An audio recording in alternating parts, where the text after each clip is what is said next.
US കോളേജിൻ്റെ online ക്ലാസ്സുകളിലേക്ക് എല്ലാ കൂട്ടുകാർക്കും സ്വാഗതം. നമ്മളിന്ന് പഠിക്കാൻ പോകുന്നത് 7ാം ക്ലാസ്സിൻ്റെ ബേസിക് സയൻസ് ആണ്. നമ്മൾ കഴിഞ്ഞ ക്ലാസ്സിൽ കുറച്ച് കാര്യങ്ങൾ പഠിച്ചിരുന്നു.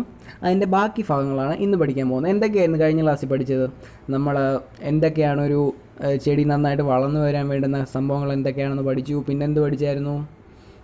പിന്നെ 2 കാര്യങ്ങൾ പഠിച്ചു. സെക്ഷുവൽ റീപ്രൊഡക്ഷൻ എന്താണെന്ന് പഠിച്ചു. പിന്നെ വെജിറ്റേറ്റീവ് പ്രൊപ്പഗേഷൻ, അതായത് ലൈംഗിക പ്രത്യുൽപാദനം എന്താണെന്ന് പഠിച്ചു. പിന്നെ കായിക പ്രജനനം എന്താണെന്ന് പഠിച്ചു. ഏതൊക്കെ ചെടികളാണ് ഈ സെക്ഷുവൽ റീപ്രൊഡക്ഷനിലും വെജിറ്റേറ്റീവ് പ്രൊപ്പഗേഷനിലും വരുന്നത് അത് നമ്മൾ പഠിച്ചു. നമ്മൾ എക്സാം ഇട്ടു. ആ എക്സാമിൽ എത്ര പേരാണ് പേപ്പർ സബ്മിറ്റ് ചെയ്തത്? നിങ്ങൾ ഇതുവരെ പേപ്പർ സബ്മിറ്റ് ചെയ്തില്ലെങ്കിൽ എല്ലാവരും ചെയ്യണം കേട്ടോ. ആകെ 2 പേരോ ഒരാളെങ്ങാണ്ട് മാത്രമേ പേപ്പർ സബ്മിറ്റ് ചെയ്തിട്ടുള്ളൂ. ആൾക്ക് ഫുൾ മാർക്കുണ്ട്. അപ്പോൾ നമ്മൾ ഇന്ന് പഠിക്കാൻ പോകുന്നത് ലെയറിങ് എന്ന് പറയുന്ന പ്രക്രിയയാണ് ലെയറിങ്. മലയാളം മീഡിയംകാർക്ക് എന്താണ് പേര്? പതിവയ്ക്കൽ. എന്താണ് പതിവയ്ക്കൽ? അപ്പോൾ നമുക്ക് നോക്കാം എന്താണ് പതിവയ്ക്കൽ എന്ന്. വളരെ രസകരമാണ്. നിങ്ങൾ ഇങ്ങനത്തെ കാര്യങ്ങൾക്ക്, നമുക്കറിയാത്ത കാര്യങ്ങൾ പഠിക്കാൻ നമുക്കൊരു ഭയങ്കര ക്യൂരിയോസിറ്റി ആയിരിക്കും അല്ലേ? അപ്പോൾ നമുക്ക് നോക്കാം എന്തായിരിക്കും ഈ ഒരു ലെയറിങ് അല്ലെങ്കിൽ പതിവയ്ക്കൽ എന്താണെന്ന് നോക്കാം. ലെയറിങ് എന്ന് പറയുന്ന പ്രോസസ്സിൻ്റെ ഫസ്റ്റ് സ്റ്റെപ്പ് എന്താണെന്ന് വെച്ച് കഴിഞ്ഞാൽ, select a branch of the plant from which sapling is to be produced. The branch must be pencil തിക്ക്.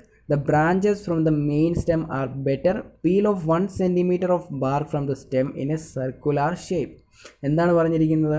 ഈ ലെയറിങ് എന്തിനാ? നമ്മൾ വേറൊരു ചെടി ഉണ്ടാക്കാൻ വേണ്ടിയിട്ടാണ് ഈ ലെയറിങ് എന്ന് പറയുന്ന പ്രക്രിയ യൂസ് ചെയ്യുന്നത്. അപ്പോൾ നമുക്ക് നോക്കാം എന്താണ് ലെയറിങ് എന്ന്. നമുക്ക് ഒരു തൈ ഉൽപ്പാദിപ്പിക്കണം. അപ്പോൾ ആ തൈ ഉൽപ്പാദിപ്പിക്കേണ്ട ചെടി, അപ്പോൾ ഏതെങ്കിലും ഒരു ചെടി നമ്മൾ തിരഞ്ഞെടുക്കും. നല്ലൊരു ചെടി തിരഞ്ഞെടുത്തിട്ട് അതിൻ്റെ ഒരു തൈ. അപ്പോൾ ആ ഒരു ചെടി തിരഞ്ഞെടുക്കുമ്പോൾ എന്തൊക്കെ നോക്കണം? അതിന് അസുഖമൊന്നും ഇല്ലാത്ത ചെടിയായിരിക്കണം. നന്നായിട്ട് ഫലം അല്ലെങ്കിൽ പൂക്കൾ തരുന്നൊരു ചെടിയായിരിക്കണം.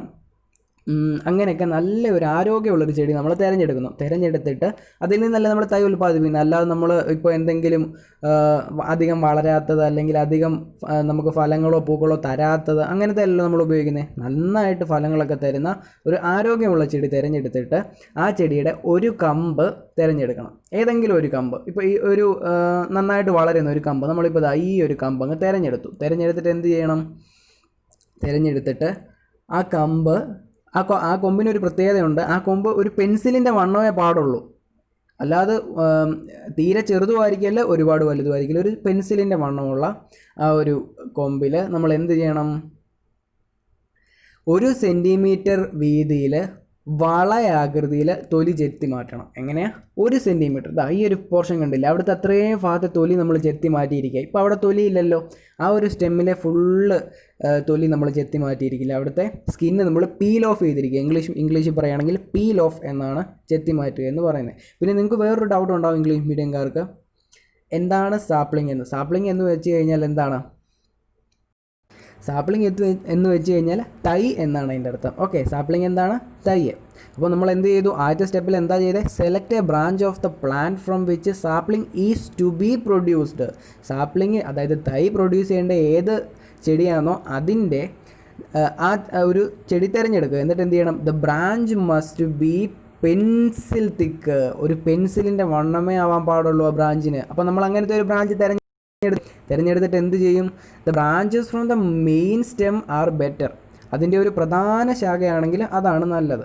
Peel off 1 centimetre of BARC from the stem in A circular shape. കണ്ടോ, ഈ ഒരു വട്ടത്തിൽ എന്ത് ചെയ്യണം? 1 സെൻറ്റിമീറ്റർ ബാർക്ക് എന്ന് വെച്ച് കഴിഞ്ഞാൽ അവിടുത്തെ തൊലി എന്നാണ് അതിൻ്റെ അർത്ഥം. ആ ചെടിയുടെ ആ സ്റ്റെമ്മിൻ്റെ ആ ഒരു തൊലി ചെത്തിയെടുക്കുക എന്നാണ് അർത്ഥം. എന്ത് ചെയ്യണം? Peel off 1 centimetre of BARC from the stem in A circular shape. ഇത്രയും ഭാഗത്തെ മാത്രം മതിയോ? പോരാ, ആ ഒരു ഫുള്ള് സർക്കുലാർ ഷേപ്പിൽ അതങ്ങ് പീൽ ഓഫ് ചെയ്ത് കളയണം.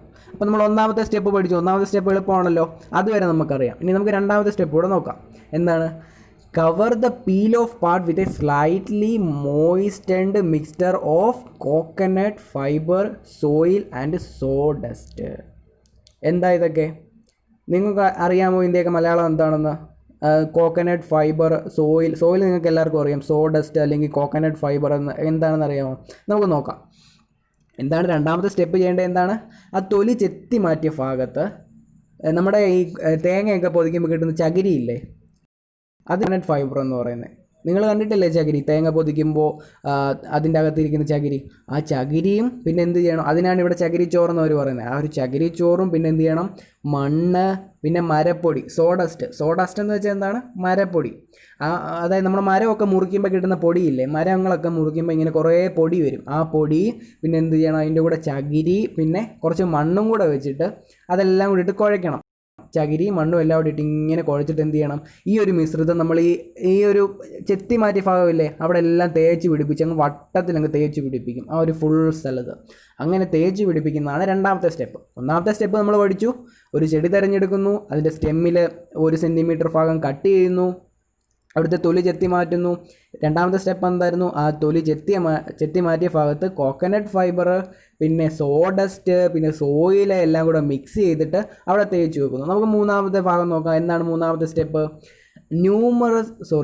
Cover it with a polythene sheet.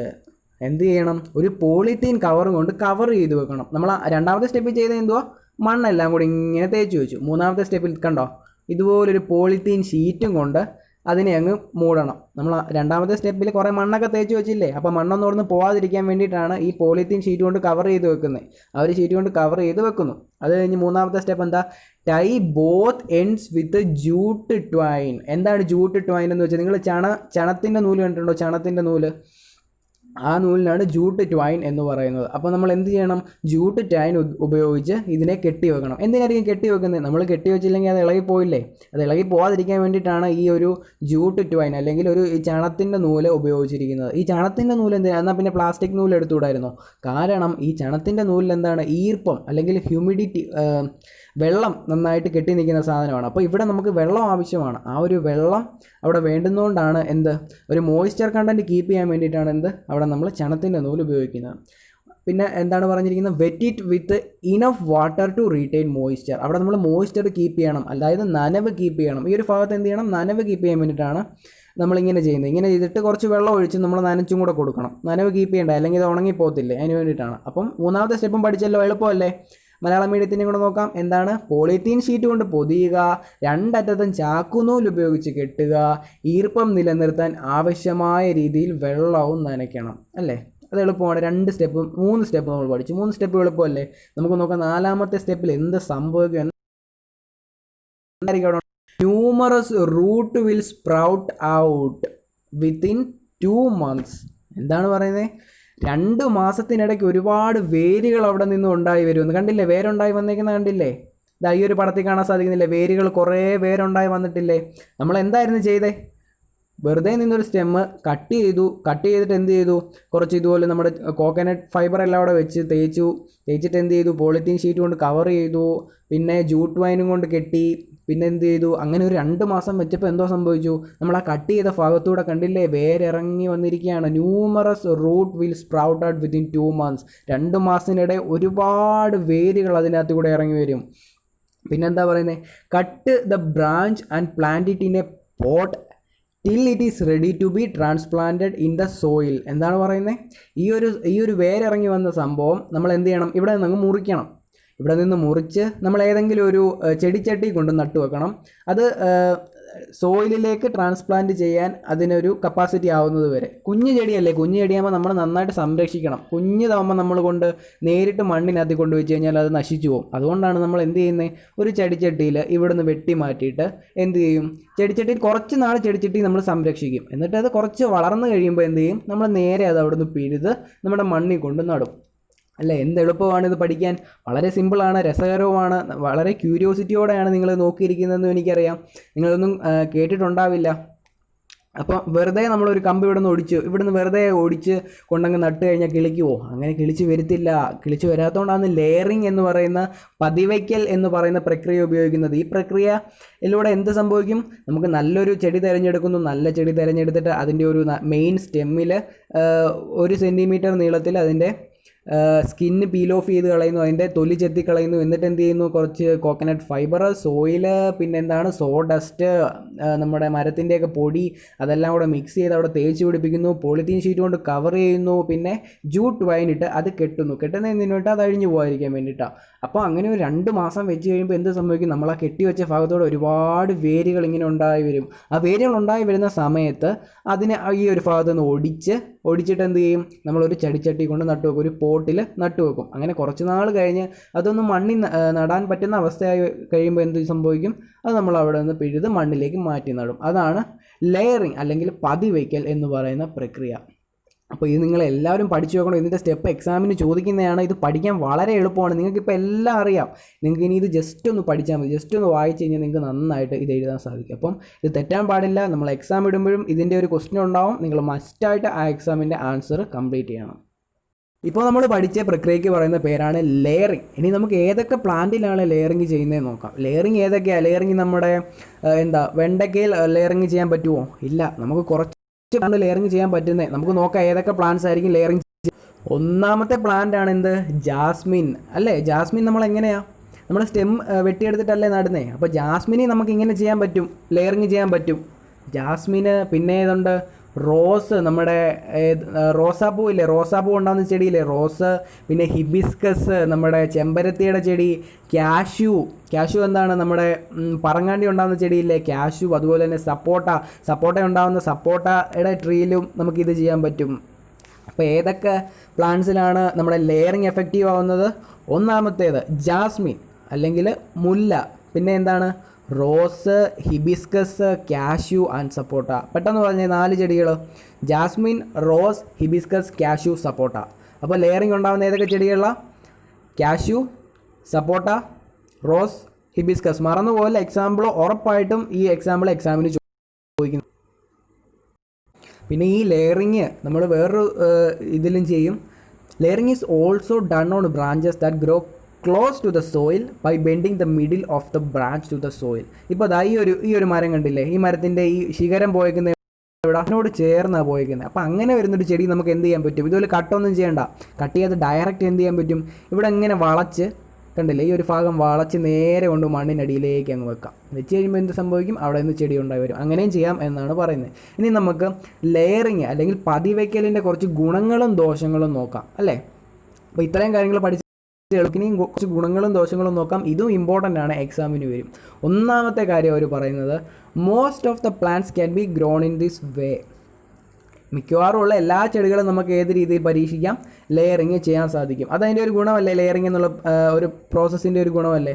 അപ്പോൾ അത് നമുക്ക് ചെയ്യാൻ സാധിക്കും. രണ്ടാമത്തേത്, plants formed from layering do not have as much as life span as plants formed from seed germination. എന്താണ് പറയുന്നത്, നമ്മൾ ലെയറിങ്ങിലൂടെ ഉണ്ടാക്കിയെടുത്ത ഒരു ചെടി, ആ ഒരു ചെടിക്ക് നമ്മൾ സീഡ് ജെർമിനേഷൻ, നമ്മുടെ വിത്ത് പാകി മുളപ്പിച്ച് ഉണ്ടാകുന്ന ഒരു ചെടിയുടെ അത്രയും ആയുസ്സില്ല.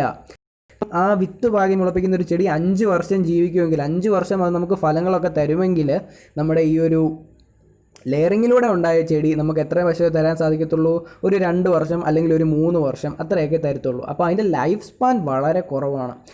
ഇപ്പോൾ നമ്മുടെ മനുഷ്യർക്ക് വളരെ ആയുസില്ലേ, ഇപ്പോൾ ഒരു പട്ടിക്ക് ആയുസ് വളരെ കുറവല്ലേ മനുഷ്യനെ അപേക്ഷിച്ച്. അതുപോലെ തന്നെ ഈ ഒരു ലെയറിങ്ങിലൂടെ ഉണ്ടാക്കിയെടുത്ത ചെടിക്ക് ആയുസ് വളരെ കുറവാണ്, ലൈഫ് സ്പാൻ വളരെ കുറവാണ്. അത് മറ്റ് ചെടികളെക്കാട്ടി പെട്ടെന്ന് നശിച്ചു പോകും.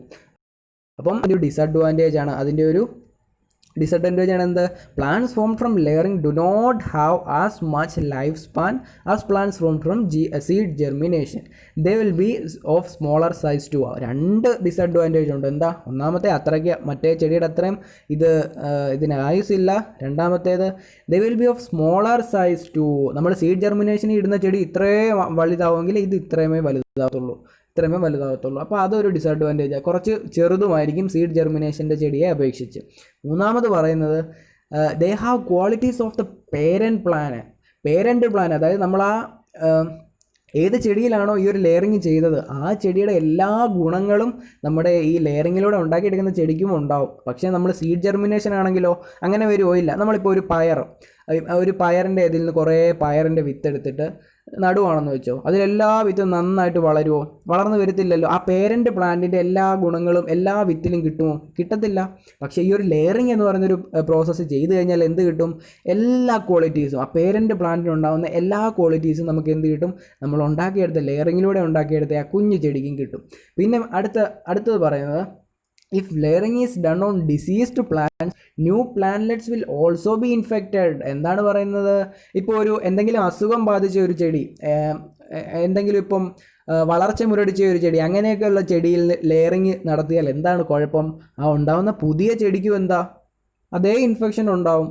അപ്പോൾ നമ്മൾ നല്ല ചെടി തിരഞ്ഞെടുക്കണം. അടുത്ത പറയുന്നത്, flowering and fruiting of such plants are faster than those in plants formed from seeds. അത് നമുക്ക് വളരെ നല്ലൊരു ഗുണമാണ്. എന്താണ് ഫ്ലവറിങ്? ഫ്രൂട്ടിങ്, പൂവുണ്ടാകുന്ന ചെടിയാണെങ്കിൽ പൂവുണ്ടാവുക, അല്ലെങ്കിൽ കായ്കൾ ഉണ്ടാകുന്ന ചെടിയാണെങ്കിൽ കായ്കൾ ഉണ്ടാവുക, അതൊക്കെ വളരെ സ്പീഡിലാണ് നടക്കുന്നത്. ഇപ്പം നമ്മുടെ സീഡ് ജെർമിനേഷൻ ഉണ്ടായിരിക്കുന്ന ഒരു ചെടി 5 വർഷം എടുക്കുമെങ്കിൽ നമ്മൾ ലെയറിങ് ചെയ്ത ഒരു ചെടി ചിലപ്പോൾ 2 വർഷം അല്ലെങ്കിൽ 3 വർഷത്തിനുള്ളിൽ കായ്ക്കും. അപ്പോൾ അതിൻ്റെ ഒരു ബെനിഫിറ്റാണ്. എന്താണ്? വളരെ പെട്ടെന്ന് തന്നെ നമുക്ക് അതിൽ നിന്ന് ഫലങ്ങൾ അല്ലെങ്കിൽ പൂക്കൾ എടുക്കാൻ സാധിക്കും. അതിൻ്റെ ഒരു ബെനിഫിറ്റ് അല്ലേ അത്? ആണ്. പിന്നെ അടുത്തത് എന്താണ്? Through this method we can produce more saplings within A short period. അതും ഒരു ബെനിഫിറ്റാണ്. 2 മാസം കൊണ്ട് ആ ഒരു ചെടി ഉണ്ടായി വന്നില്ലേ കുഞ്ഞതായിട്ട്. ഇപ്പം നമ്മൾ സീഡ് ജെർമിനേഷൻ ആണെങ്കിലും എത്ര നാൾ കാത്തിരിക്കണം ആ ചെടി വളർന്നു വരാൻ. പക്ഷേ ഇവിടെ നന്നായിട്ട് നമുക്ക് വളരെ പെട്ടെന്ന് സമയം കൊണ്ട് അതിനെ ഒരുപാട് സാപ്ലിങ്സ് ഉണ്ടാക്കിയെടുക്കാൻ സാധിക്കും, ഒരുപാട് വിത്തുകൾ ഉണ്ടാക്കിയെടുക്കാൻ സാധിക്കും, ഒരുപാട് കുഞ്ഞു തൈകൾ ഉണ്ടാക്കിയെടുക്കാൻ സാധിക്കും.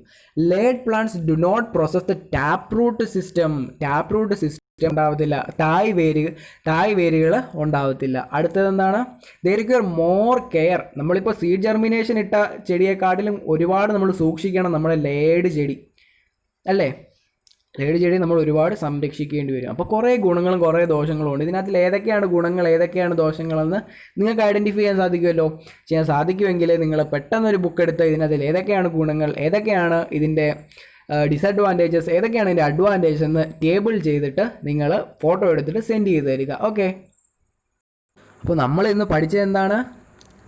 ലെയറിങ് അല്ലെങ്കിൽ പതിവയ്ക്കൽ എന്നുള്ള സംഭവമാണ് നമ്മൾ പഠിച്ചത്. വളരെ എളുപ്പമായിട്ടുള്ളൊരു സംഭവമാണ്. നിങ്ങൾക്കിതിൻ്റെ എക്സാം ഉണ്ടായിരിക്കുമ്പോൾ മസ്റ്റായിട്ട് നിങ്ങളെല്ലാവരും എക്സാം അറ്റൻഡ് ചെയ്യണം. ഇതിൻ്റെ ആൻസർ ഫുൾ എഴുതുകയും വേണം, ഫുൾ മാർക്ക് വാങ്ങിക്കുകയും ചെയ്യണം. ഓക്കെ. നിങ്ങൾ കണ്ടല്ലോ ഇതിൻ്റെ എല്ലാത്തിൻ്റെ എന്തൊക്കെയാണ്. ഒന്നും കൂടെ പറയാം. അതിൻ്റെ ഗുണങ്ങളും ദോഷങ്ങളും.